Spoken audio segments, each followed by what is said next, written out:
Hello again, everybody. I'm coming back with yet another tabletop overview. This one in particular is actually of a rifle that I've owned for probably about 7 years now. This is actually my very first AR-15. It's got quite a bit of history behind it. Very few of the parts that were originally part of this rifle are still there as they've been subsequently replaced and upgraded over time.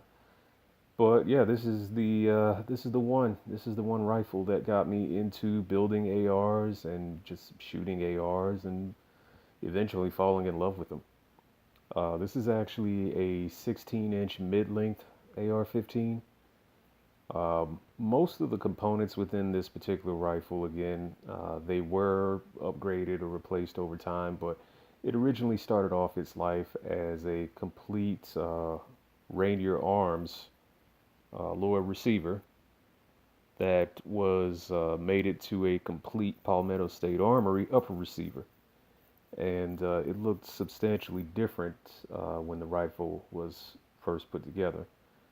Um, but let me just go over some of the components that I used in this build, so to speak, and why I believe that uh, basically the rifle as configured is pretty much on par with much more expensive rifles.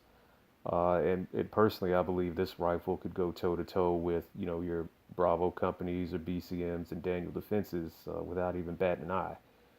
And it at least in my opinion, actually has some components that were used within it that might even make it better than those rifles. Controversial statement to some, but I'll show and prove. Starting at the front and working our way back here. Um, I guess I'll just start with the barrel. This is actually a 16-inch cold hammer forged, double chrome lined, mid-length barrel with the government profile. This is actually an FN barrel. And specifically with this particular one, I'll see if I can get it shown as good as I can. But yeah, this was a Palmetto State Armory barrel. Got it back in 2011 or so. And the reason why I went with this particular barrel is, at least at that time, Palmetto State Armory was, um, I guess you could say they were kind of like an up and coming name on the AR scene. And, word out on the street at the time was that they were using FN produced hammer forged barrels for their premium and cold hammer forged line. So I decided to take a gamble on one of them and bought a complete upper, which basically came fully assembled at the time with just the mil spec charging handle, Palmetto State Armory branded upper receiver, their premium bolt carrier group, and at least at the time it came with a Yankee Hill machine. I forget the exact name of it, but it was a Yankee Hill machine 12-inch handguard, and this barrel to set it all off. This barrel has a reputation for being probably one of the most durable, hard use barrels out there. It is very much mil spec, or a lot of people seem to think it actually goes beyond mil spec, being a mid length.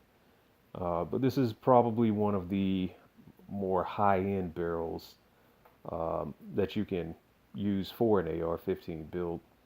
Um, Considering the fact that it's cold hammer forged and chrome lined, which FN likes to tout that it has a double chrome lining that they also use on their M249 machine guns. This barrel is basically made for hard use. It's made for spirited use and full auto fire, but of course, this is a semi-auto. But the fact that it's a chrome lined hammer forged barrel basically means that it is substantially more durable and more, I guess you could say, hardy than your old run-of-the-mill button-rifled chrome line barrels, or just button-rifled unlined barrels that are found on a lot of cheaper builds. But long story short, this barrel should give you substantially longer barrel life than your standard, just regular barrels that haven't been chrome lined and cold hammer forged. Um, and other than that, it's been extremely reliable. This rifle, since I've purchased it or put it together in its current state, it's probably gotten somewhere around 4,000 rounds on it. Um, I believe, I think I've only had a grand total of maybe two malfunctions the entire time. Both of them were with cheap Russian steel cased ammo. I believe it was some silver bear or brown bear, but it happened years ago. I think one of them was because a mag wasn't seated all the way in properly, and the other was actually just a failure to fire. It was just, essentially a dud round. Hammer hit the primer, or the firing pin hit the primer, and no round went off. So yeah, just one of those. But other than that, it's been completely reliable. I would definitely trust my life with this rifle, and it's probably one of the more proven rifles in my entire collection. But yeah, it all starts off with this 16-inch Cold Hammer Forged chrome line barrel. Again, it is mid-length, meaning it has the gas block and the gas port a couple inches further onto the barrel than your typical carbine length barrel would be. Um, at the end of the barrel, I have a Strike Industries King Comp. It's I guess you could say a relatively inexpensive muzzle brake. They're like $39 typically when you can find them. Two-chamber brake. It has some little prongs on the end. Gives you, some, I guess, very mild flash suppression. It's got porting on the top to aid in compensation, and all in all, it is noisy, of course, at the range, but it actually provides a very flat shooting experience, and it does tame the recoil substantially. Of course, there's not much considering this is a 5.56, but it does enough to make this rifle run extremely smooth and just basically a pleasure to shoot. Moving on down, I've actually got a UTG M-LOK flashlight mount, and this flashlight, some of you guys may giggle a little bit at it, but this is actually a Solar Force, as you can see, Solar Force L2N, I believe.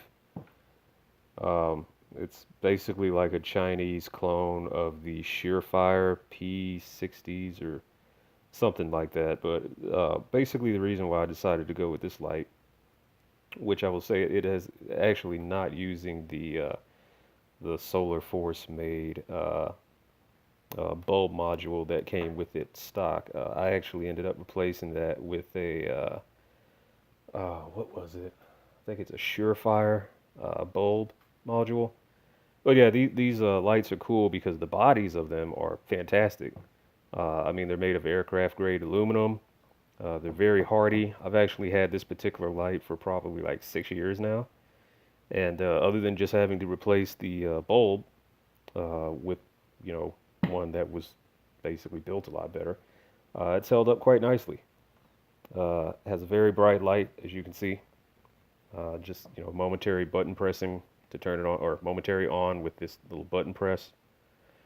But yeah, this light has been shot with thousands of rounds of usage right next to it. Again, I've had it for about 6 years. It's been dropped, scratched up. Lights actually held up just fine. Again, you don't want to use the stock bulb modules that come with them, but if you replace it with something a little more high-end, like one of the Surefire drop-in modules, or there's actually other drop-in modules that you can throw in them that are even tougher. You do that, you can actually have you a very low budget but very high quality solution for a tactical light that you can mount on the rifle. Works great for me. Moving on back, as far as the handguard that we have, this is actually a 13-inch Faxon branded slimline rail. It is US made. The reason why I chose this rail is because it was relatively inexpensive, but it is M-LOK. It has M-LOK mounting points all over the thing. It looks like it has them at 1 o'clock, 3 o'clock, what is that, 5 o'clock, 6 o'clock,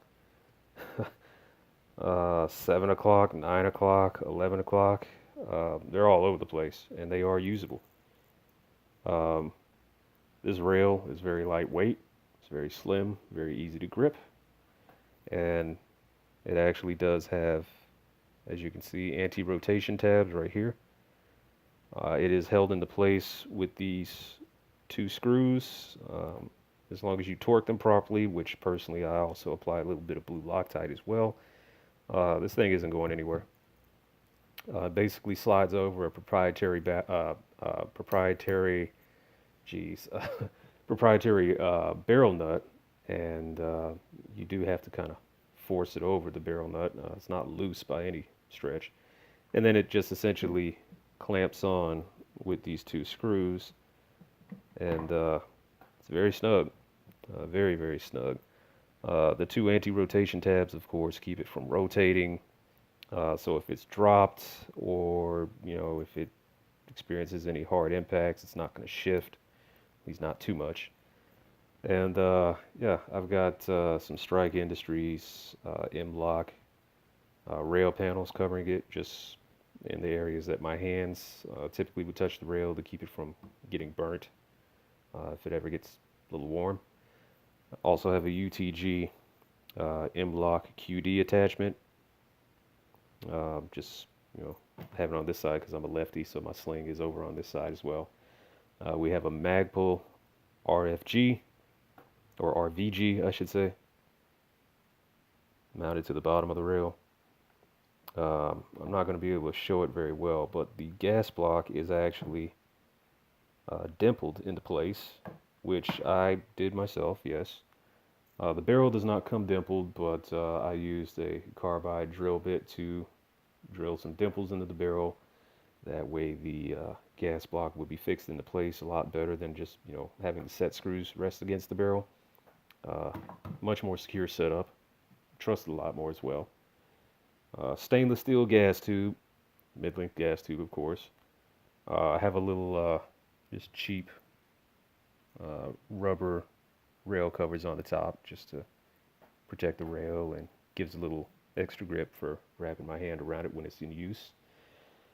Moving on back, this Rainier Arms lower has some substantial upgrades that it did not have when I first purchased it. It's basically just the lower. It did not have the ambi safety. It didn't have the Geisley Super Dynamic 3-gun trigger either, for that matter. I installed that, which this is an amazing trigger, by the way. This ambi safety, I actually bought it several years ago off eBay. Works nicely.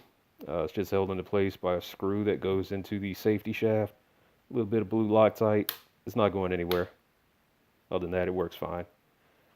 The castle nut, I actually end up removing and replacing the end plate with a end plate that had a QD socket on it, as you can see. And after it was replaced, of course, it was staked as per mil spec. The grip is a Magpul Myad grip. This is the largest backstrap that it came with. Of course, with a little A2 style hump in the front. Don't ask me why I like it, I just kind of do. As far as the charging handle, we went with the Radian Raptor. This is actually an older model. It's actually branded by Rainier Arms, but it's essentially the same thing. It's a Raptor charging handle. Magpul M-Bus sights work perfectly fine. Of course, front and back. Let's see, what else? Just, your standard mil-spec forward assist. And the stock is actually a Viltor, what is this, the iMod stock. I actually like this stock. The only thing I don't like about it is the fact that I have facial hair, so tends to snag in this little ridge right here, which does tend to get kind of annoying. But the stock itself has excellent cheek weld, perfect shape, very lightweight. It actually has QD sockets on both sides here. Fits on the tube nice and tight. Actually has another sling mount on the top as well, and a nice little rubber butt pad that came on its stock. But it's a wonderful stock. It's really nice. Oh, let's see. Yeah, so as far as the things that were replaced on here as well, it did come with a Palmetto State Armory premium bolt carrier group. It was one of their Carpenter 158 groups, 8620 carrier. It even had the little logo on it, and it was high pressure tested, magnetic particle inspected. It was marked as such, but Eventually, I ended up replacing it with a AIM Surplus, the EXO nickel boron coated bolt carrier group. This one has a 9310 H&M black nitrided bolt, which I'll show you. So, as I mentioned, it does have the Raptor charging handle, but this is one of the older ones when it was still made by AXTS. It's actually branded Rainier Arms. Not sure if they even do these anymore, but it's the same good old Raptor charging handle that we all know and love. As far as the bolt carrier group, yeah, this is a really nice bolt carrier group. Very inexpensive too. It's like 110 bucks from AIM Surplus, but it has probably one of the more premium nickel boron type coatings. This one, unlike some of the cheaper bolt carrier groups with NIB coatings, does not flake. They all tend to discolor or change color once they've seen a high round count. This one has just ever so slightly, but it's not that bad. It's still very shiny, very slick. It has the H&M black nitrided 9310 bolts, which again, this might not even be a controversial statement to some diehard fanboys out there, but it is a fact that 9310 bolts are what between about 7 to 10% stronger than Carpenter 158. The nitriding treatment, of course, actually makes the metal. Uh, it gives it more natural lubricity. It case hardens it, makes it substantially harder, almost as hard as chrome. And of course, as a result, it substantially increases the wear resistance, durability, corrosion resistance, and all in all, just basically shits on Carpenter 158, if you ask me. Especially just basic mil-spec Carpenter 158 that's only been just phosphated or parkerized. So in my eyes, this is a far superior bolt carrier group versus your standard run-of-the-mill mil-specs. Uh, The gas key, of course, is staked into place. Very, very aggressive staking as well. Gas key is EXO coated as well. The cam pin is a 4340 cam pin that's also been black nitrided, so it also is pretty tough. But yeah, this is a really nice bolt carrier group. It's got probably about 1,000 rounds through it so far. But yeah, just lube it up a little bit. I use CLP, and works nicely. Should give me probably years and years, if not decades, of service. But yeah, I went with this one because it was relatively inexpensive, and the specs on it were just awesome. So it is definitely an upgrade over mil-spec. Definitely an upgrade. So getting back to everything else here. Um, Yeah, the scope that's sitting on here right now is actually a Bushnell AR Optics throwdown PCL scope. It's a 1:4 first focal plane scope, which is really nice. It also was relatively inexpensive, and it is sitting in an Aero Precision ultralight 30 millimeter mount. This scope, again, 1:4 power. The reason why they call it the throwdown PCL is because it has this nice little lever right here that allows you to make quick adjustments. See, it's sits at 1x most of the time, but you can go to 2x, 3x, all the way to 4. And of course, it has a first focal plane reticle, so the reticle will grow or shrink in size proportional to the magnification that you're using. It is a mil scope, not MOA. It does have 11 illumination settings. And all in all, I found it to be a really good scope for the money. Obviously, there's more expensive options out there. There's higher quality options out there. But for the money, this thing is really tough to beat. The 1:4x power allows me to utilize this rifle at CQB distances using the 1x setting, but also, reach out and touch something if I need to just by bumping it up to 4x. The glass, considering the scope price, is nice and clear for the money. Um, I mean, it's not Night Force clear, but it's good. It'll work for the distances that I shoot at least, which is no more than about 300 yards with this rifle. But yeah, this setup pretty much allows me to do almost everything with this rifle. Um, as far as the trigger, the Super Dynamic 3 gun, this trigger is amazing. Like it is just, it's awesome.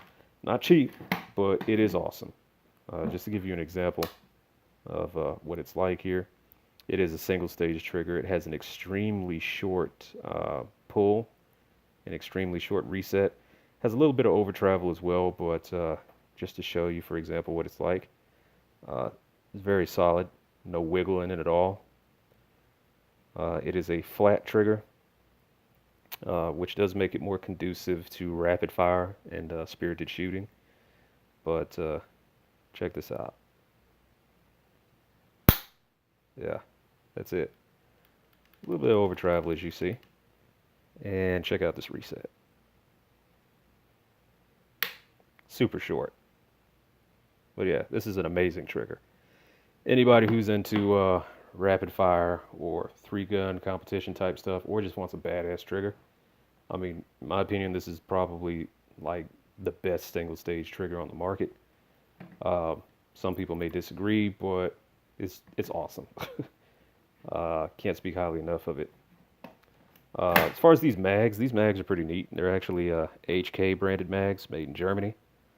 These are the translucent G36 mags, or excuse me, not G36, but HK 416 mags.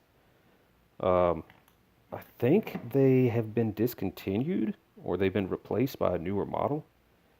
But yeah, these are mil spec mags. They are all polymer. They're translucent. Uh, got some M193 sitting in them right now. But yeah, they're pretty cool.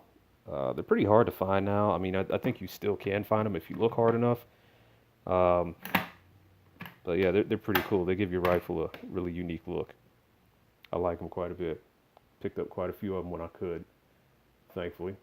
As far as what else this rifle has, let's see.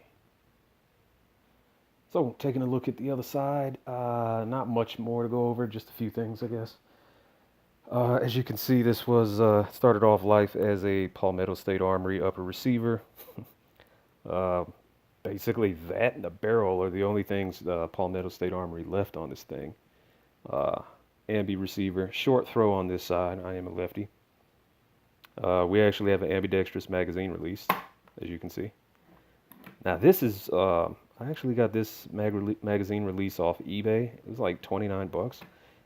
Basically, it's just like a little cheap clone of the Norgon Ambi Catch or Ambi magazine. Dang, I can't even talk. Ambi magazine release.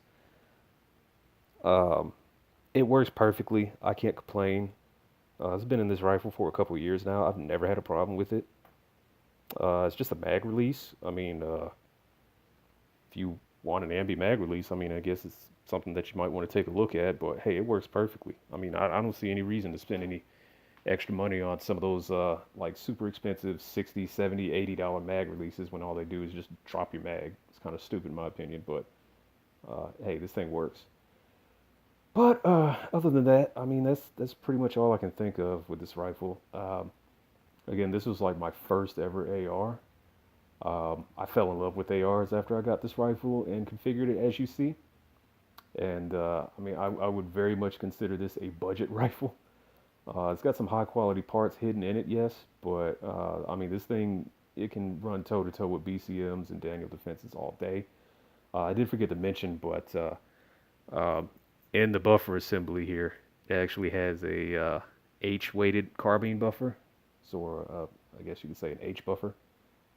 Um, but yeah, I mean, this thing is it's a sweet shooter, as configured, very little recoil. Uh, it's very easy to shoot quick, very easy to shoot at a distance as well with the optic. And it's just kind of like the perfect setup for me. It allows me to utilize this rifle for pretty much anything. Um, but yeah, this was my first AR. This is what got me into the hobby and what made me fall in love with AR rifles. Um, but yeah, that's pretty much it. I mean, if you guys had any other questions or just wanted to drop a comment below, feel free. Use this build as inspiration. I really don't care. But yeah, you guys have a great day. Thanks for watching.